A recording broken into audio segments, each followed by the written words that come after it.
Hello and welcome back to another episode of Adventures in Marketing. My name is Gwen Montoya. I am so glad you're here. If you're a returning listener, thank you so much for coming back. If this is your first time, thank you for giving it a shot. I hope that you have something cool to take away from today's episode. Today, I want to talk about making content, creating content, in fact. And more specifically, I want to talk about creating content with purpose. Now, I know that the word content is so overused in marketing world, right? We have content marketing and creating content and content that converts and content strategy and curating content and on and on and on, to the point that this can start to feel like a really jargony word because that's the way that it gets used. And I know that as much as I try not to use it, I know that I know I overuse the word content. There's probably even other things that I'm not thinking about right now. Let's talk about the definition of content before we go forward so that we're all on the same page. When we say creating content, marketing pros, we say this. We say it and then we just kind of drop the ball and expect you as the business owner or the person listening to us to just understand what that means. And I think a lot of times what happens is that it can maybe make you feel like if you just understood this term, then that would unlock the keys to everything else. That's not really the way that it works, but I can definitely see how you might feel that way. So I want to talk about creating content and I want to talk about the definition of it. But I also want to say you are probably already creating content. It's just a matter of we have to think about the purpose behind it and give it some reason and give it a job. Creating content is important for your business. It's just that when creating content with purpose, we're going beyond just the jargon and creating a strategy and a reason for the content. Let's talk about what content as the word means when it applies to businesses. Content, when we're talking about anything that you create, is that if it is meant for your customers or your audience to see it in one way, shape, or form, that's content. That's the way that I think about it. So that means that if you write blogs, that's content. A podcast like this is content. The graphics that you create is content. Those social media posts, your website, all of those different things that you create that your audience is supposed to see and hopefully supposed to learn something from or take some action because they saw it, that's content. And a common place that business owners get stuck is that they create content because, honestly, people like me say you need to create content for your business, but you don't necessarily have a plan behind it or a strategy. And so you end up creating content just to fill in that Wednesday 10 a.m. slot that you know that you're supposed to create content on for whatever reason. So let's pull that back a little bit and let's look at content a little bit different. So if you look at the last 5 posts on any one of your social media platforms, other than promoting a sale or a product, did you create those posts to do anything specific? Or again, were you just trying to fill that time slot that you gave yourself? When we are just putting out content just to put it out, it's not going to be as effective. When we are creating content and we understand that it has a job and we know how to tell it how to do its job, it's going to be more effective. What kinds of jobs does our content have? That might sound weird if you've never heard that term before. First of all, the job might look like educating your audience, teaching them something new, either that they didn't know before, depending on your business, or something about you or something about your specific business. It could be something, if I put out something about email open rates, and if you are a maker, it might be educating somebody about how to care for the thing that they bought from you. Education has a lot of different forms, and just because you have a business that maybe you're not seeing it as educational doesn't mean you can't put out educational content. It's just a matter of thinking about it a little bit differently. We can also talk about entertaining our audience, right? I think if you are on TikTok, you probably see a lot of entertaining, funny kinds of content, right? We're using that term there. But sometimes the entertaining is sharing a meme or something that is relatable and gets somebody to pay attention to what you're doing. It could also be designed to send people to your website, like more of those sales kinds of posts, or a landing page or an email sign-up page. And we talk about the call to action, meaning that's just what you tell your audience to do, right? If you have a post and you want them to go to your website, you have to tell them to go to your website. Otherwise, they won't know to do that. We can also talk about posts having a job around establishing expertise, so basically showing that you know what you're talking about, so that your audience understands that you're somebody who has experience, has education, can steer them in the right direction, all of those different, I know what I'm doing kinds of posts. We can also talk about that some posts are just about building awareness. And building awareness is another one of those jargony terms. But basically it means, do people know about you? Do new people specifically know about you? Sometimes when we're talking about building awareness, we're talking about building awareness of a new product, meaning you're telling somebody about a new product. It's not necessarily a strict sales post, but you're just saying, hey, I have this thing. That's all building awareness is. So each of the posts that you make can have one of those jobs. Sometimes they might have more than one job. And there might even be a job that I didn't list that you think that your post should be able to do for you. All of that, when you think about it, your post has a job. And then when you are creating that post, it has a reason to exist, and hopefully it moves the audience in the direction that you want them to move in.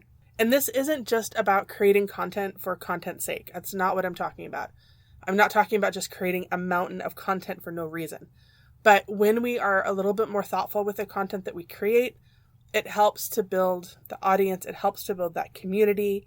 It helps to build connections with the people who are following us so that they want to see more of what we create instead of just seeing an endless stream of sales posts or things that are kind of just disjointed and they're not sure what we do. Like they know that we do something, but they're not sure what it is. And sometimes that's because our messaging isn't clear. And sometimes that's because we are creating content. We're putting out information about our business, but it doesn't really have a job. Something else to think about is when we are creating this content, we are over and over and over again, right? Because we're not just creating one piece of content a month and never looking at anything else. We have to show up consistently, purposefully over time. And over time, our audience gets to see that we understand the things that they care about. We understand what they're struggling with. We understand how to help them. When somebody sees themselves reflected in that way, they have more trust and they are more likely to come back to you because they think of you when they think about that thing that they are struggling with or that problem that they have or that solution that they're looking for, because you have shown over and over and over again that you have answers. Creating content with purpose, especially when you do it over time and you build that community, it's a really good way to stand out from other people because a lot of other business owners won't do this, either because they don't think about it, they don't care about it, they don't have time to do it. So taking time to put some extra thought and some intention behind your posts is a really good way to stand out from competitors. In fact, think about some businesses that you are excited to see, either when they pop in your email box or they come across your social media feed. What is that thing that makes you stop scrolling and pay attention? Why do you like their content? What about it stands out to you? Now think about how you can maybe bring some of that magic to your own posts. And I'm not necessarily talking about fancy transitions. Obviously, those are very eye-catching. But I'm talking about more the posts that really make you care about a business. Because I don't think that necessarily fast and fancy videos are the thing that makes somebody care about a company or a person behind the company. But think about the reasons that you care about the companies that you care about. And how can you bring some of that to your own business?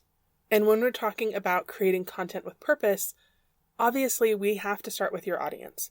You have to understand your audience and you have to understand what they're looking for, what questions they have, what challenges they have, what are the things that interest them, because when you create content that matches those interests or those questions, then you are creating content for them and that's going to help you stand out. So how do you know what kind of content to make, right? We actually have a lot of data available to us that is free and easy to access. So the first thing that I would look at is your analytics, either your Instagram analytics, your TikTok, your Google analytics, wherever it is that you have access to that kind of information. Which posts are performing well? Which kinds of posts always perform well for you? And I don't mean just likes. Don't get stuck just looking at your likes or your views. Go into the actual analytics to look at them. But maybe you are a new business and you don't have access to that. Or maybe you are serving an audience that you're not excited to serve right now. And because maybe your business has shifted and the kinds of followers that you have now are maybe not the kinds of followers that you really want in the long term. So how else can we learn about the audience that you have now or the one that you want? There's a couple of different ways to do that.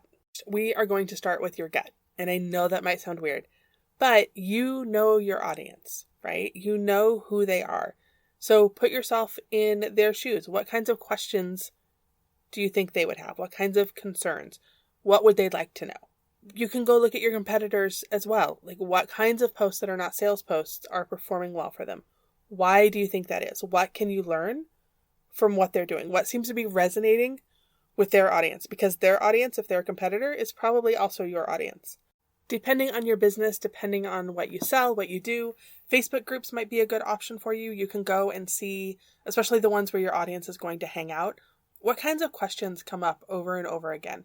What kinds of concerns do they have? Because they might be expressing concerns that you can address. And when you address the concerns before somebody knows that they have them, it really does help to build trust. You have some general content ideas, then think about how your audience, your specific audience, really likes to take in that content. Do you think that they like videos, or would they prefer to read? Do they like summaries and, like just highlights? Or do they like to go deep and really read into some longer explanations? Are photos really important to them? Are the aesthetics of how something looks really important to them? Or is that not as interesting? The more that you think about your audience, the more that you think about how can you create content that is interesting specifically to them, the better your content will be. This is going to be an element of experimentation, testing, seeing what works, and then refining it and trying it again.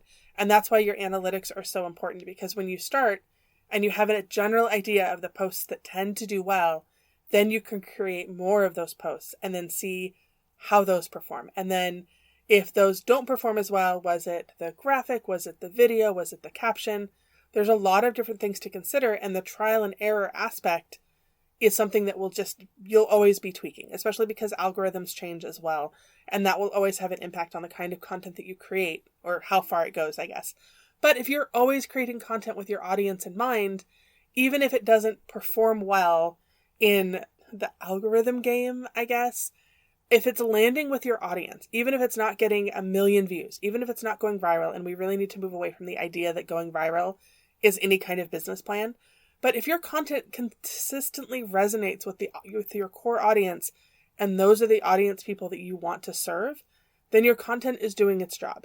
Just because a piece of content didn't go viral, or didn't get 1 million likes, or wasn't shared 800 times, doesn't mean the right people aren't seeing it. So that's why it's important to not just look at the likes. We need to look at the comments. We need to look at the shares. We need to look and see which pieces of content moved somebody from a social media post to our website, which pieces of content via email or blog cause somebody to make a purchase. Because when we are aware of those things and we are thinking with that in mind when we are planning our content and being able to track it and test it, we'll be able to create better content over time, and that content with that purpose will do better for us. And if you're thinking, Gwen, that sounds like a lot of work, and I think I would rather not do that, that's completely fine. But I do think that creating better content over time helps us grow our business, which means at some point, ideally, you can hire this out. I also want to encourage you to take as many shortcuts as you can. And one of the best ways to do that is to reuse, recycle, and repurpose your content. Just because a piece of content appeared on Instagram does not mean that it can't appear anywhere else. Just because you talked about something in an email to your list doesn't mean you can't talk about it somewhere else. Just because you used something a year ago doesn't mean you can't clean it up and post it again. And in fact, there's evidence that reposting popular content that has performed well in the past will perform well again. And over time, when you get to reuse, repurpose, and recycle your content, you'll save time, but then you'll also see which pieces of content tend to perform better on some platforms or in some ways than others. And before we wrap this up, I really want to remind you that social media platforms are moving towards a search kind of functionality, and that people are actually going to social media platforms to search for products and services that they are looking for. So make sure that no matter how great your video is or how beautiful your photo is, you are also using search terms that your audience would use to search for what you do in your caption. That's really important. And also caption your videos as well, because those are also searchable. So that is also creating content with purpose, because you are creating content that is designed to be found, not just looked at once. We're going to wrap this up by talking about how to tell what's working. Now, obviously, making sales is a really good indicator that something is working, but there are some other ones, depending on your business, depending on how fast people buy from you. Some of the other indicators that things are working, that you are hitting your target audience, that you are, oh, that's another jargony term, sorry, that you are connecting with that audience that you want to connect with. Are people leaving comments? Are they sending you DMs? Are they saving your posts for whatever reason? Are they reaching out? Are they responding to your emails? All of these things are indications that the audience that you're talking to is hearing what you're saying and responding to it. Now, if that's not the audience that you want, or your audience is not responding, then one of the things that you can do is test what causes your audience to respond. Is it humor, or is it something that's a little bit deeper? Is it something that's really thoughtful? The more that you test and experiment and see what your audience responds to, that gives you data sets. That gives you information that you can look at in your analytics and then make better decisions going forward. Hopefully this was helpful. If you have any questions, please email me, gwen@gwenmontoya.com. In the show notes will also be a link to a blog post that has some links that you can click on to get to some other resources that obviously I can't provide for you here in the audio. There's also a mini course that is all about creating content with purpose, where I go into it a little bit deeper. There's also a whole 20-some page workbook to help you figure out who your audience is, who you want to talk to, give you better understanding of optimizing your posts going forward. So thank you so much for listening. I really appreciate it. If you enjoyed the podcast, please leave me a review. Reviews help people understand that this is a podcast worth listening to.